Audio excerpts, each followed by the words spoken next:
I've performed in Armenia, I've performed in Colombia, all over the United States, Australia, and we've been to Georgia, Costa Rica, Canada, France, Sweden.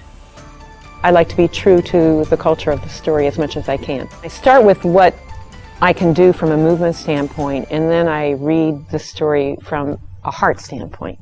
I probably work backwards from other storytellers. Movement first, or gesture first. About maybe 20 years ago, I went to see the 50th anniversary of Marcel Marceau. And when I came home, I went, oh, I think I can do this. One day I read about a movement-based theater troupe. And I went to see them, and I knew then that I wanted to integrate movement and narration. I did a couple workshops with Tony Montanaro. Patasik Gershvili of Phonetic Theater agreed to be my director. I first find stories that might be of interest to me, and as I'm reading, I can kind of visualize in my head how I can bring this to life through movement.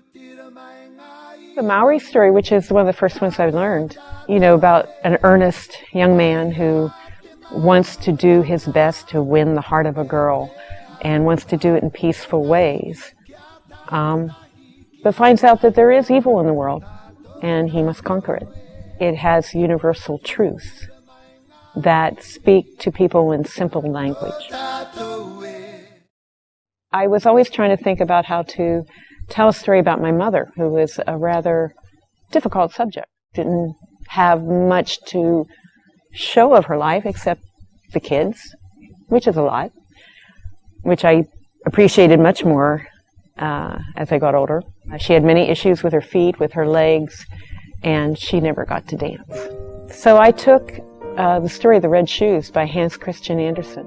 Story about a dancer, and she was in an accident and she couldn't dance anymore.